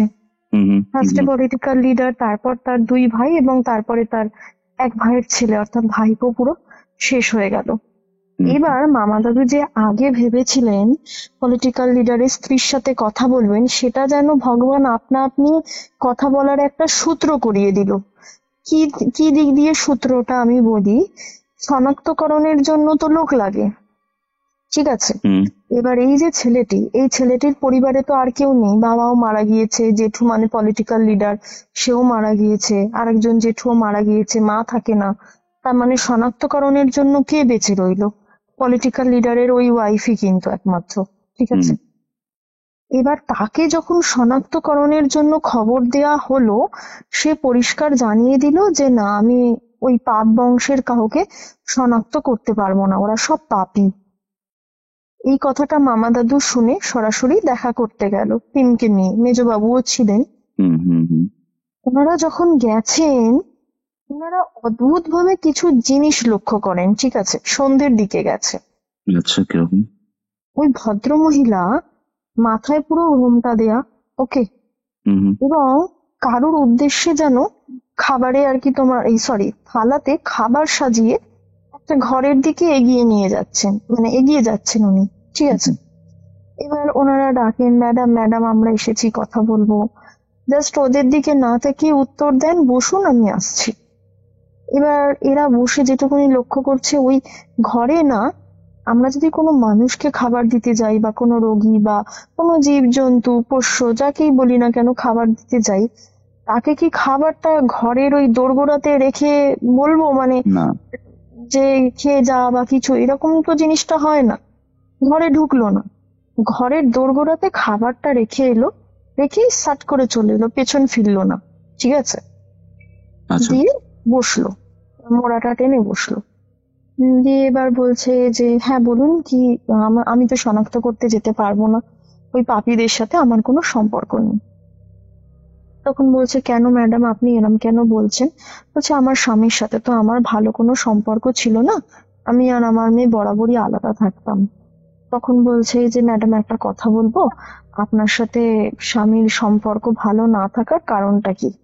এইবার একটা জিনিস হলো, এই সময় যখনই এই স্বামী মানে উনি যখন মানে মামা দাদু যখন বললেন যে স্বামীর সাথে আপনার কেন ভালো সম্পর্ক নেই, কারণটা বলুন, যেই মাত্র এই কথাটা মানে উনি তুললেন, তখনই দুম করে ওই যে খাবারের থালাটা যে দরজার দোরগোড়াতে রেখে মানে ঘরের দোরগোড়াতে রেখে এসেছিল না, সেটা যেন কেমন মনে হলো। ঘরে যদি ধরো ভূমিকম্প হয়, তাহলে ঘরে ভূমিকম্প হলে কি হবে, ধরো তুমি কোথাও একটা জলের বোতল রেখেছো, সেই জলের বোতলটা তো ঠকাস করে পড়ে যাবে, বা কোথাও কোনো ব্যাগ রাখা আছে সেটা এদিক ওদিক হয়ে যাবে, কোনো স্টিলের থালা সেটাও কিন্তু চচ্চর করে নড়ে চড়ে উঠবে, ঠিক আছে, একটা ঝনঝন শব্দ হয়ে। এবার এই খাবার ভর্তি থালাটা না ঝনঝন টাইপের করে মানে ওনারা দেখছেন যেন কেউ মনে হলো মাটির তলা থেকে হাতটা দিয়ে ঠকাস করে থালাটাকে আর কি কিছুটা ঘোরানোর মতো করে ঘুরিয়ে দিল, যার ফলে কি খাবার ভর্তি থালাটা ঝনঝন করে মানে অনেকটা যেরকম হয় না ফাঁকা বাটি ধরো গড়াতে গড়াতে গিয়ে একটুখানি নড়ে চড়ে তারপর ধপাস করে পড়ে যায়, ধপাস করে পড়ে যায়, সেই রকম থালাটা না খানিকটা কিছু নড়ে চড়ে উঠলো আর কি ঝনঝনিয়ে শব্দে, কিন্তু কেউ ঘরে নেই ওই জায়গাটাতে। আচ্ছা। তো এইরকম একটা অদ্ভুত ধরনের জিনিস হলো, তো সবাই একটু যে যার মুখের দিকে তাকালো। তো এইবারে ভদ্রমহিলা যেটা বলতে শুরু করলেন, মানে সেটা শুনে আমার তো তখন খুব ভয় লেগেছিল। উনি বলছেন, বলে ওরা তো সব পাপী, পাপের বংশ, ওদের কি পাপ ছাড়বে, পাপ তো বাপকেও ছাড়ে না। তো এবার বলছে, ম্যাডাম আপনি কিন্তু বললেন না খারাপ সম্পর্কের কারণটা। বলছে আপনারা তো জানেন আমার স্বামী প্রচুর জনকে খুন করেছে। বলছে ম্যাডাম শুধু কি খুন করেছে, আমরা তো এরকম শুনেছি কেসও আছে ওনার নামে, আপনি কেন কোনো অভিযোগ করেননি। এবার যে কথাটা ওই ভদ্রমহিলা বলেছিলেন সেটা শুনে মাথায় বাজ পড়ার মতো অবস্থা। উনি বললেন আমার স্বামী তো রেপিস্ট নয়, উনি তো রেপ করতেন না, উনি তো মজা নিতেন। বুঝতে পারছো? মজা নিতেন মানে? মানে উনি কিছু করতেন না, আমি বলছি পুরো ঘটনাটা। আচ্ছা। বলছে উনি তো মজা নিতেন, উনি তো রেপিস্ট নন, আমি কেন ওনার বিরুদ্ধে এই অন্তত এই যুক্তিটার উপর আর কি ভিত্তি করে অভিযোগটা করব। উনি তো কিছু করতেন মানে উনি তো রেপিস্ট নন, মজা উনি খালি মজা নিতেন, দেখতেন কি হচ্ছে, করতো তো কেউ রেপটা, করতো তো কেউ অন্য অন্য কেউ। তখন বলছে কি করতো ম্যাডাম, আপনি যা জানেন আমাকে খুলে বলুন। বলছে আপনারা জানেন নিশ্চয়ই আমার স্বামীর 2 ভাই ছিলেন, একজন যৌন সংক্রমিত রোগে মারা গিয়েছেন, সেই ভাইটা। এরা তখন পুরো হতভম্ব হয়ে গিয়েছে। মানে মনে আছে প্রথমে বলেছিলাম যে মানে প্রথম না মাঝের দিকে বলেছিলাম যে লিডারের 2 ভাইও মারা গিয়েছিল, একজন যৌন সংক্রমিত রোগে আর একজন হচ্ছে সিঁড়ি দিয়ে পড়ে, ঠিক আছে। এবার যে যৌন সংক্রমিত রোগে মারা গিয়েছে সে নাকি ওই মেয়েদের সাথে আর কি অসভ্যতাটা করতো, মেয়েদের সম্মানহানি করতো, আর ইনি নাকি পুরো গোটা জিনিসটা দেখে দেখে মজা নিতেন, ঠিক আছে।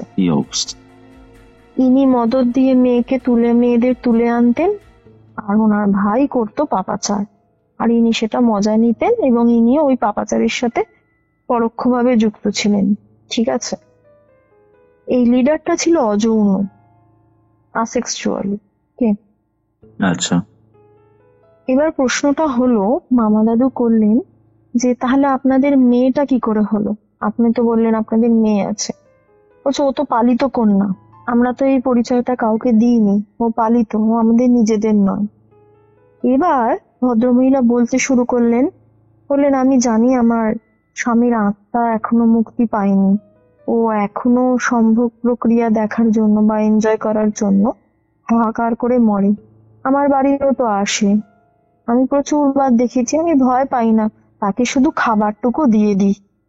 বুঝতে পারছো? হ্যাঁ, তাকে শুধু খাবারটুকু দিয়ে দিই। এবার তখন মেজবাবু থালার দিকে চোখ গিয়েছে, তার মানে লিঙ্কটা বুঝতে পারলে, খাবারটা ছিল স্বামীর উদ্দেশ্যে, অর্থাৎ হয়তো লোকটা কখনো সখনো এখানে এলে ওই ঘরে হয়তো থাকতো, সেটা বিস্তারিত জানা যায়নি। এরপর আরো আছে, খাবারটা ওই ওর পলিটিক্যাল লিডারের উদ্দেশ্যে। এরপর মহিলা বললেন আমার স্বামী এতটাই বাজে ছিল, এই সব খারাপ কাজ তো করেইছে, নিজের দলের আসনটা টেকানোর জন্য বহু নকশালপন্থীকে খুনও করেছে, তাদের লাশও গায়েব করে দিয়েছে, এমনকি নিজের ডান হাতটাকেও তো খুন করলো। এরকম করে বলে থেমে গেল। তখন বলছে, মানে ডান হাত বলতে?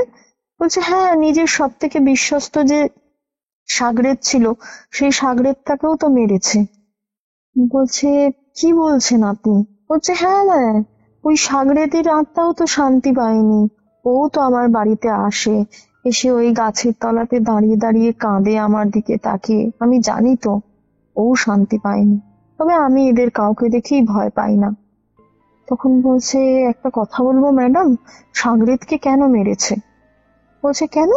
সাগরেদের বোনটাকেও তো ধরে এনেছিল রেপ করার জন্য, কিন্তু এইটা জানাজানি হয়ে যাওয়াতে সাগরেদ আর কি প্রচন্ড ভাবে চড়াও হয় পলিটিক্যাল লিডার এবং তার ভাইয়ের উপরে। পলিটিক্যাল লিডার পুরো একদম খুন করে দেয়।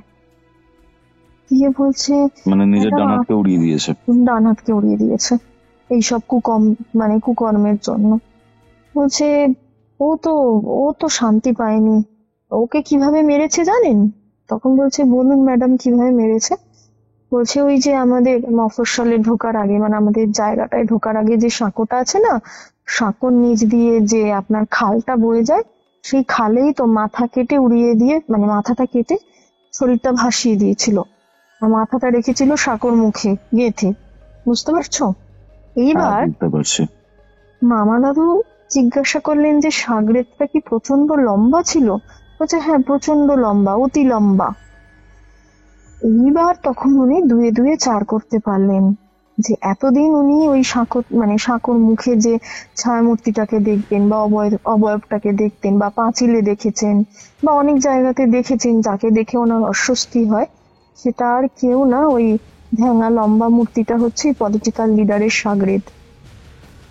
তার আত্মাটা ওইভাবে ঘুরে ঘুরে বেড়ায়, কিছু হয়তো বার্তা দেওয়ার চেষ্টা করে। ঠিক আছে, এবার ভদ্রমহিলা আরো বলছে, আমাদের বাড়িতে তো গাছের তলায় আসে, ও তো প্রত্যেক রাত্রিবেলাতেই ওই গাছের তলায় আসে, আজকেও আসবে, আপনারা আসতে পারেন দেখতে। তখন এনারা উঠে দাঁড়িয়েছেন। এনারা বলেছেন, ম্যাডাম, আপনি সাবধানে থাকবেন, আপনার হয়তো এই যে আপনি যা যা আমাদের বললেন, এগুলো হয়তো বয়ান দিতে আপনাকে একবার থানায় আসতে হবে, কারণ এই বয়ানের কাজগুলো তো আমরা বাড়ি এসে করতে পারবো না, কেসটা রিওপেন হবে। এবার ওরা যখন বেরিয়ে যাচ্ছে, তখন এই ভদ্রমহিলা বললেন যে আপনি কিন্তু ভালো করবেন না, মানে মেজবাবুর কথাটাই বলছে আবার, আপনি কিন্তু ভালো করবেন না, এদের এই পাপাচারীদের মধ্যে জড়াবেন না, আপনার খুব বড় ক্ষতি হয়ে যাবে। ঠিক আছে, এইটা বলে উনি চলে যান, আর এনারাও বেরিয়ে আসেন। থানায় এসে দুদিন কি 3 দিনও হয়নি, ঠিক আছে, এর মধ্যেই চিঠি আসে, সরকারি দপ্তর থেকে চিঠি আসে, মামা দাদুকে আর এক জায়গায় বদলি করা হচ্ছে, কারণ এই কেসের কোনো অগ্রগতি নেই। যে যার জন্য পাঠিয়েছিল সেটা তো হয়নি, উল্টে বদলি করে দেয়া হচ্ছে। আরো একদম সেই তোমার বলে না, নির্বাসনে পাঠিয়ে দেওয়ার মতো দ্বীপান্তরে পাঠিয়ে দিচ্ছে, সেই রকম একটা প্রচন্ড, কি বলবো, একদম সেই অচপাড়াগায় টাইপের আর কি, যেখানে কোনো উন্নতির নামগন্ধ নেই, সেই রকম জায়গায় পাঠিয়ে দেওয়া হচ্ছে। এবার তুমি ভাবো একটা জিনিস, সেটা হচ্ছে যে এই কেসটায় যারা যারা ঢুকেছে তাদের প্রত্যেকের কিন্তু কোনো না কোনো ভাবে ক্ষতি হয়েছে। প্রথমেই বলি যে এখনো অবধি কিন্তু পুরো ঘটনাটা আমার শেষ হয়নি, আরেকটু বাকি রয়েছে, কিন্তু এই জায়গাটায় এসে একটু আমি থামছি, কারণ তোমায় কটা প্রশ্ন করার আছে আমার। প্রথমেই বলি যে এই যে ঘটনাটা, এই ঘটনাটাই কিন্তু আমরা প্রথমে দেখেছি বড়বাবুর স্ত্রী দুঃস্বপ্ন দেখতেন, কাউকে দেখতেন, মূর্তিকে দেখতেন, ঠিক আছে, লম্বা মূর্তিকেই। তারপর সে শয্যাশায়ী হয়ে গিয়েছে, তার মিসক্যারেজ হয়েছে, বড়বাবু অসুস্থ, ওকে। তারপর হচ্ছে পলিটিক্যাল লিডারের পুরো একটা বংশ কিন্তু শেষ, ঠিক আছে। মামা দাদু যখন এই কেসটা নিয়ে তোমার টানা হেঁচড়া করা শুরু করলেন, সবার কাছে জিজ্ঞাসাবাদ করলেন, এসছিলেন নকশালদের ধরতে, কিন্তু কেঁচো খুঁড়তে সাপ বেরিয়ে গেল যখন, তখন উনি যখন কেসের একদম মুখে, হয়তো বয়ানটা দিলেই প্রমাণ সমস্ত জোগাড় করে কেসটা হয়তো রিওপেন হয়ে যেত, ঠিক আছে, কিন্তু হুম, সেই মুহূর্তে এসে সরকার থেকে একটা চিঠি পেলেন বদলি হয়ে যাওয়ার। তাহলে কি কোথাও মনে হয় না যে এখানে একটা অদৃশ্য কোনো প্রভাব রয়েছে? আমি জানি না তুমি কি বলবে বা না বলবে, ঠিক আছে, এটা হ্যাঁ। হচ্ছে একটা ক্লাসিক কালপুরুষের কেস। হুম। হুম। ঠিক একদম। আছে, হুম। বলছি কেন বলছি বা না বলছি, ঠিক আছে, বাট এটা একটা ক্লাসিক কালপুরুষের কেস। ঠিক আছে, এগো, তাহলে বুঝতে পারবো। হ্যাঁ, এইবারে আমি বলি, তোমার সাথে আমি একদম সহমত। ঘটনাটা শেষের দিকে চলেও এসেছি, যাই হোক। হুম হুম মামা দাদু বলছেন যে সেই যে তাকে বদলি করে দেয়া হলো, সেই বদলি করে দেওয়ার পর থেকে কিন্তু মামা দাদুর কোনো রকম চাকরিতে প্রমোশন আর হয়নি, উল্টে ডিমোশন হয়েছে। মামা দাদু সেদিন অবধি বলছেন, বলে আমার সাথে যারা ওই বিভাগে ছিল তারা কেউ কাজ করুক না করুক, ছোটাছুটি করুক না করুক, বসে বসে ঘুরি বেড়াক, যাই করুক না কেন, সবাই আজকে বিশাল বড় গাড়ি বাড়ি সমস্ত কিছু করে ফেলেছে। আমার কিন্তু মানে সত্যি কথা বলতে ছোট্ট একটা ফ্ল্যাট ছাড়া আর কিচ্ছু করতে পারিনি। মানে উনি বলছেন যে আমি কাজ প্রচুর করার চেষ্টা করেছি, মানে জান প্রাণ লাগিয়ে দিতাম, কিন্তু কিচ্ছুতে উন্নতি হয়নি ওই কেসটা হওয়ার পর থেকে। ঠিক আছে, তারপরে বলছে যে আমার প্রমোশন তো দূরের কথা, আমার ডিমোশন হয়ে যেত, মানে আমাকে সেই নির্বাসনে পাঠানোর মতো দ্বীপান্তরে পাঠিয়ে দেওয়া হতো, আমি আর কিচ্ছু করতে পারিনি। এরপর শোনা যায় যে ওই যে পলিটিক্যাল লিডারের যে স্ত্রী, সেই স্ত্রীও নাকি আত্মহত্যা করেছিল। ঠিক আছে, মানে সেটা বেশ কিছু বছর পরে আর কি ওই স্ত্রীও আত্মহত্যা করে। এবং সব থেকে যেটা ভয়ঙ্কর জিনিস সেটা হলো, পলিটিক্যাল লিডার আর তার স্ত্রীর তো আমি নিজেই বলেছি, মানে জানা গিয়েছিল আর কি, আমি তোমাকে শেয়ার করতে গিয়ে বলেছি যে পালিতা কন্যা, রাইট, নিজেদের কন্যা নয়। হুম। সেও হস্টেলে গলায় দড়ি দেয় এবং সে একটা বলছি, নোটে লিখে যায় যে ও আসছে, ও আমাকে বহুদূর নিয়ে চলে যাবে, আমার আর এখানে থেকে কোনো লাভ নেই। এবার বলো একটা কথা, সেটা হচ্ছে যে এই যে প্রবণতাটা, এটা আমরা অনেকটা ক্ষেত্রে জানি জিন থেকে আসে। ঠিক আছে, তার এবার কোনো মানে নেই, বাট হ্যাঁ বলো। এই মেয়েটি তো, আমি যদি ধরেও নিই যে এই মেয়েটি হয়তো খারাপ পরিবেশে বড় হয়েছে, মানে মাকে দেখেছে বাবাকে দেখেছে এরকম ভাবে মারা গিয়েছে, সেইটাও যদি আমি ধরে নিই ওর জন্য প্রভাবিত হচ্ছে, তাহলে তো এত স্ট্রাগল করে বড়ই হতো না। ও বড় বয়সে কিন্তু suicide করেছিল, ও তো ছোটবেলাতেই চলে যেতে পারতো। এবং ও নোটে কেনই বা লিখবে যে কেউ আসে ওকে বহুদূর নিয়ে যেতে চাইছে? আর যদি ধরেও নি আমি জিনগত দিক থেকে আসতে পারে, তাহলেও তো এর জিনের কোনো প্রশ্নই নেই, এ তো বাইরের কোনো জিনের মেয়ে, এদের পরিবারের তো নয়, পালিতা এ ছিল। তাহলে এটা করলো কেন? নোটেই বা ওরকম অদ্ভুত জিনিসপত্র লিখলো কেন? একটা পুরো বুঝতে পারছি, বংশ কিন্তু শেষ হয়ে গেল, একদমই তাই। কোনো না কোনো ভাবে শেষ হয়ে গেল। এবং তুমি যেটা বললে যে কালপুরুষের ব্যাপারটা, তুমি ব্যাখ্যাটা দিও, আমি জাস্ট ছোট্ট করে শেষ করে নিই আমার ঘটনাটা, ঠিক আছে? এটা হচ্ছে এই যে মানে সাম্প্রতিক কালে কিছুদিন আগেই মামা দাদু একজনের সাথে কনসাল্ট করেছিলেন।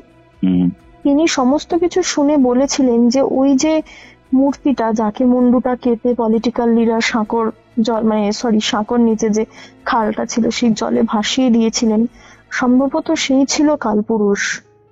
হুম তার বোনকেও তো শিকার হতে হয়েছিল। পরে জানা গিয়েছিল সেই বোনও জানো তো নকশালপন্থী ছিল।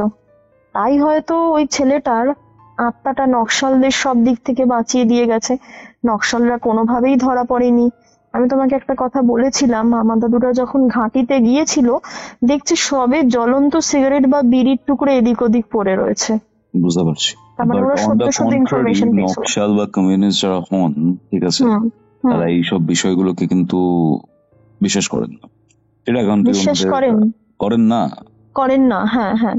বাট স্টিল তুমি যে কেসটার কথা বললে সেখানে তো মানে ওদেরকে বাঁচিয়েছে পুরো ব্যাপারটাতে। হয়তো বোনের টানে বাঁচিয়েছে, হতে পারে। কারণ সে তো পলিটিক্যাল লিডারের সাগরেদই ছিল। পলিটিক্যাল লিডারটা তো বিশ্বাসঘাতকতা করেই মেরেছে, বোনকে তুলে এনেছে, বোনের টানে হয়তো বাঁচিয়েছে।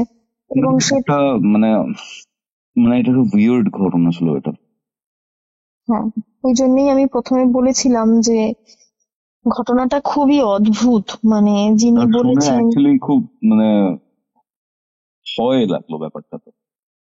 হ্যাঁ, হ্যাঁ, মানে সত্যি কথা বলতে মানে এই অনেক কিছুর মিশেল রয়েছে ব্যাপারটার মধ্যে, মানে অনেক হ্যাঁ, মানে ডার্কার অ্যাসপেক্টে ব্যাপারটা চলে গেছে।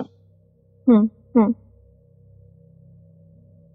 পুরো একটা রাজনৈতিক নেতার পরিবার শেষ হয়ে গিয়েছে, তার সাথে অনেকগুলো মানুষের ইভেন প্রাণ তুমি চলে ঘটনাটা গিয়েছে। শেয়ার করতে এলে তার আগে তোমার মায়ের ব্যাপারটা, হ্যাঁ, ওই দিনই তোমার সাথে এই ঘটনাটা শেয়ার করার এই ঘটনাগুলো না কথা ছিল। একটা মানে ছাপ ছেড়ে রেখেছে। তোমার মামা দাদু যেমন কেরিয়ারের উন্নতি করতে পারেননি। না, উনি নিজের মুখে বলছেন ওনার ডিমোশন হয়েছে। ভাবো, মানে কতটা মানুষ ফ্রাস্ট্রেটেড হলে নিজের মুখেই কতটা স্বীকার করতে পারে।